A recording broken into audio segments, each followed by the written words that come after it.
It feels so good to be back here again. It's another very beautiful moment where you learn everything that would help you live a healthy lifestyle.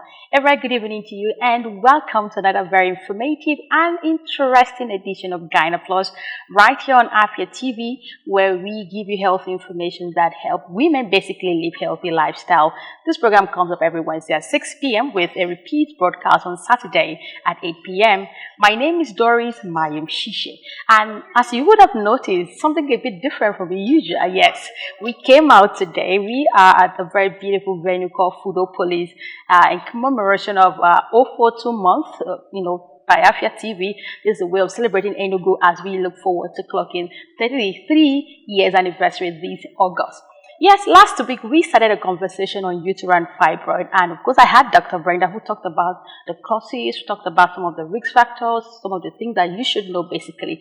We are continuing that conversation like I promised you, and today we have someone you probably have never met on this set. Someone who will give you all the power-packed information that you need to know as it concerns prevention and treatment of fibroid or uterine fibroid as you want to call it. But before you meet my guest, please we'll take a short break and we'll be right back. To stay tuned.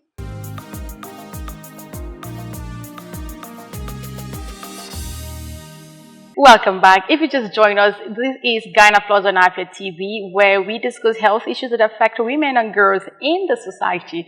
And of course, I am Doris Mayum Shishe. And like I mentioned a while ago, this program comes up every Wednesday at 6 p.m. And there's always a repeat broadcast on Saturday at 8 p.m. And last week, we started a conversation on uterine fibroid. And if you missed out on that, you can visit our YouTube channel at Afia TV Lifestyle and Culture. So you get to catch up with all of that was said. Yeah, onto the business of today. Prevention and tips and way of treating fibroid. There have been lots of stories around it. People will tell you surgery, some people will tell you can shrink it, some will tell you it never works. But we are not medical experts, so we can't even say. That's the reason why I brought someone today who will give you all of that information for free. So please help me welcome a very good-looking doctor. I'm talking about Dr. Ifebi Okechukwu Chidiebere. He is a consultant gynecologist with the University of Nigeria Teaching Hospital to Kozela. Dr. Ifebi, it's good to have you on Gyna Plus. Welcome. Thank you very much. Like I said, you look so, calm, gentleman kind of arrangement. Welcome. Yeah, it's glad to be in your show today. Thank you so much. It wasn't so easy getting you on board, but I'm glad you came at last. Okay, so last week we started a conversation on uterine fibroid, and thankfully July was Fibroid Awareness Month, and now we are in August. Before we even get to talk about the treatment and the prevention, I know we had talked about the meaning and risk factors, but put us through that a little bit, a background to the risk factors and the meaning before we even delve into the prevention and treatment holistically. Oh, okay. Yeah. Like I said, thank you once again for having me on your show this evening. Well, as a way of introduction, fibroids are what we call benign tumors of the uterus. They are benign in the sense that they are not cancerous. That's why we call them benign tumors. Okay. Usually, there are no known causes for fibroid, but there are certain risk factors that will give way, or rather, there are some risk factors you see in women that you know that will increase the likelihood of them developing fibroid.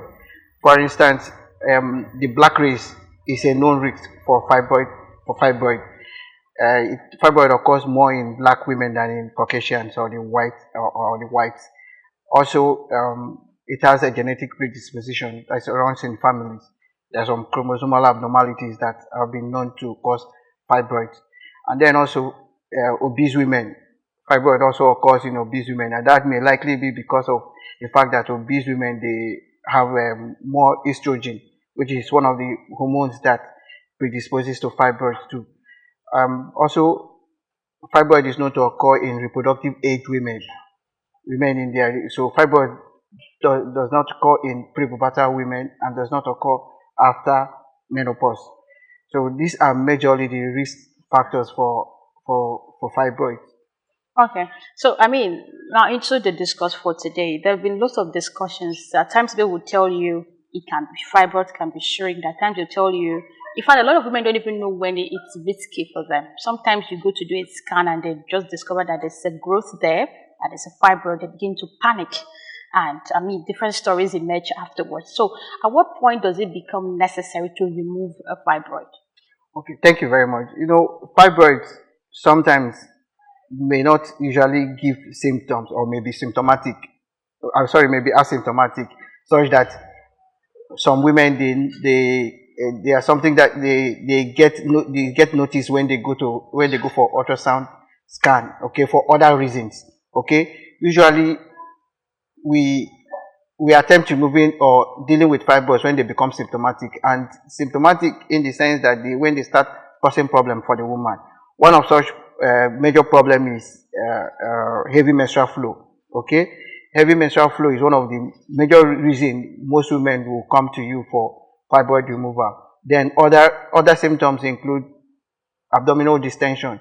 Okay, when the fibroid starts growing, she will notice that the abdomen is distending. Okay, and sometimes you see them, you think that this person is pregnant when they are not really pregnant.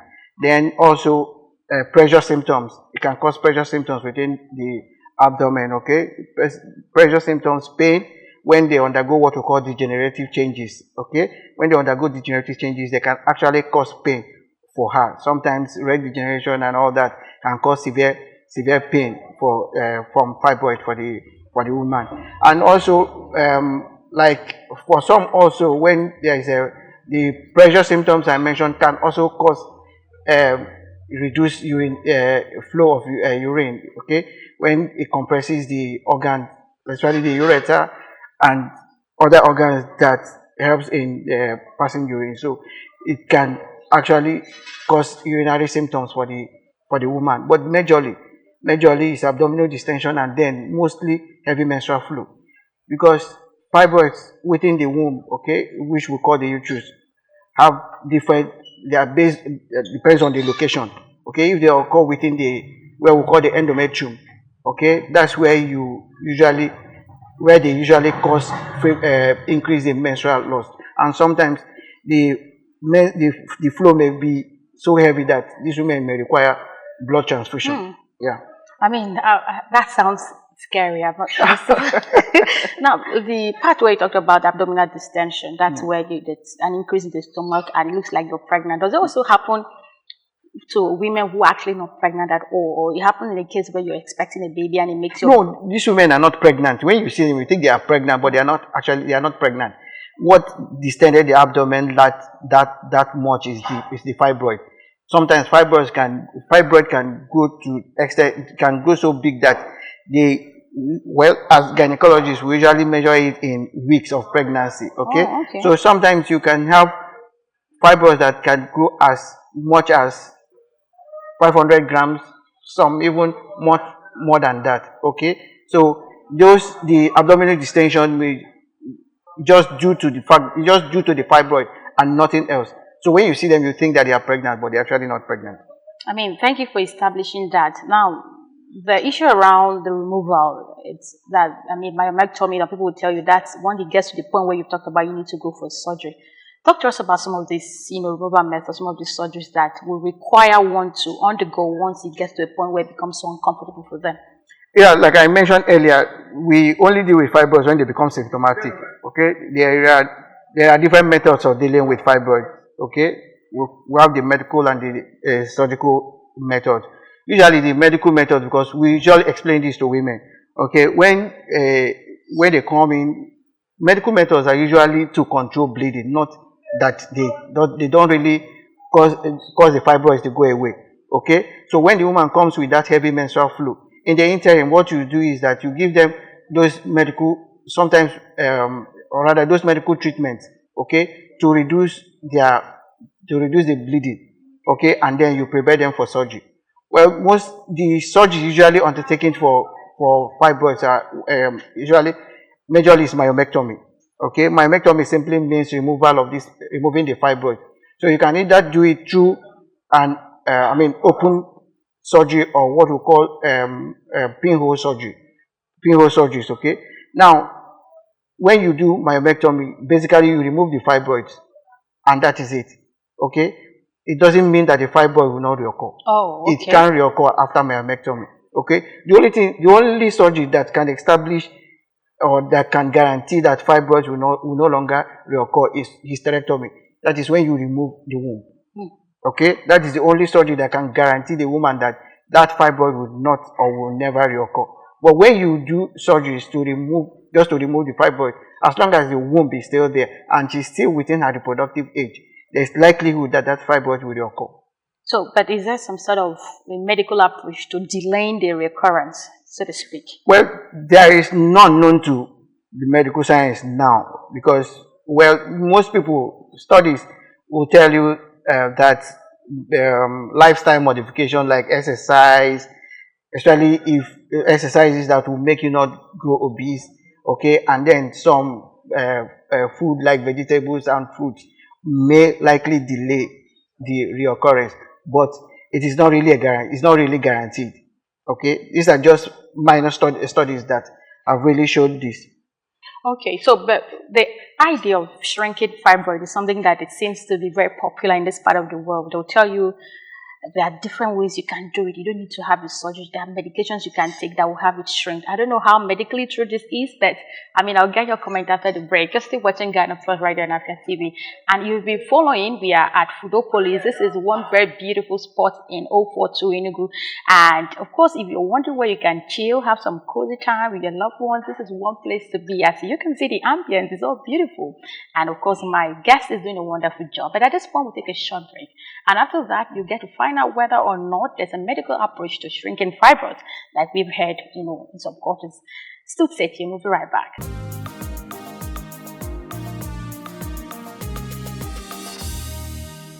Welcome back. If you just joined us, you're watching Gyna Plus right here on Afia TV, and this is where we give you health information that helps women live healthy lifestyle. My name is Doris Mayim Shishe, and today we are a bit out of the studio, like you would have noticed, and that's because Afia TV as a whole is marking the 042 month, and Enugu would be 33 dates month, August, and this is a way of commemorating this month. And of course, we at Fudopolis, so it's a wonderful spot. It's a place I like so much. I don't know, so I'm very certain that you're going to like it. So they sell food, good drinks, and if you're a woman or maybe you're a family man or you're a young girl looking for a place to have healthy meals, remember, health is wealth. And one way to get that, on Gyna Plus, we keep hammering on lifestyle diets. This is one spot you can actually get all of that. And yes, today I have a wonderful guest who's been doing such a wonderful job so far, and he is Dr. Ifebi Okechukwu Chidiebere. He is a consultant gynecologist at the University of Nigerian Teaching Hospital in Chukwuzala, and we'll be talking about fibroid a lot. At this point, doctor, we would go back to, I asked a question before we went on the break, on whether or not there's a medical approach to shrinking fibroid. There have been rumors, there's speculations. Talk to us about this, really. Yeah, well, in my practice, a lot of times you see women, when you discuss this with them, they go out and they tell you that there are some herbal medications that usually shrink the fibroids and all that. But in my little experience, I noticed that 2 years, 3 years down the line, they come back to you. Oh. And by that time, a fibroid that is this small may have grown bigger within that time period. There is no drug that shrinks fibroid. There is nothing like taking drugs that will make fibroid disappear. Okay. Usually, like I mentioned earlier, there are some drugs we use to control the bleeding. Okay. The best the drugs do is that they control bleeding for women who have heavy menstrual flow. Okay, from fibroids. Okay, and the reason we give these drugs at the interim is just to control the bleeding and then plan them for surgery. Okay, there is no such drug that shrinks fibroid or makes fibroid disappear. The only thing that makes fibroid disappear is surgery. Okay. Now, a while ago you mentioned the fact that estrogen is one thing that, predisposes women to coming down. Yes, estrogen and progesterone, yeah. Okay. Yeah. Now, for women who are approaching menopause, does this mean they stand, more like they're free, so to speak? Are they free from developing or coming down with fibroid? Yes, women who enter their menopause, who go into menopause, are not likely to develop fibroid. Okay. Okay, because the hormones that actually causes these fibroids to grow are no longer there. Okay, so but sometimes if you have a woman before she goes into menopause and develops fibroid, okay, when she goes into menopause, the fibroid is no longer, it's not likely to grow bigger from what it was before she enters menopause. Okay, that should also be clear. Okay, before we talk about the general tip, we have just a few minutes to round up. Okay. That there's also a speculation that this is more like a myth. I don't know, it might be a fact, so that's why you're here. Yeah. That women who are, women cannot get pregnant after they've been diagnosed with, or after they come down with fibroid. Is that true? No, that's not true. Currently I even have a patient that I'm going to operate on soon that is pregnant and also has fibroid. Okay. So it doesn't. But the one thing people should understand is that fibroids sometimes, may prevent a woman, depending on the location of that fibroid, may prevent a woman from getting pregnant. But if the woman is pregnant already, there are certain things, depending also on the location and the size of the fibroid, can cause miscarriage, can also cause what we call premature delivery or preterm delivery. Okay, so that the woman, instead of getting to the age, the time of her to deliver, she delivers before what we call 37 weeks. Okay, so those fibroids can actually cause that, but fibroid will not stop you from getting pregnant depending on the location. All right, that's established. Thank you so much. Now, as we round up, general prevention tips. Are there certain things that women should do? You said it occurs between reproductive age. Are there things that women at this age bracket, within this age bracket, can do to help limit, the risks of coming down with or developing fibroid? Well, there is no such thing. Just that, like I mentioned earlier, okay, lifestyle modification, okay, exercise, taking vegetables, fruits to moderate weight can actually help. But outside this, although some studies have also mentioned that when women who take contraceptive pills, okay, can actually also help, but it is not fully established because they also contain the same hormones, okay. So, but when you take them even at early age, it can also predispose to fibroids, okay. But the ones that are mainly established, okay, is the lifestyle modifications like vegetables, exercises, and then taking balanced diet, okay. But then, like I mentioned, those risk factors, you are black, okay, there's nothing you can do about that, okay. And then it also runs in families, okay. When these things are genetic or chromosomal, when the chromosomes that affect this are affected, that causes this are affected, there's little or nothing you can do about that. So these ones are the ones I just mentioned would just help in the interim. All right.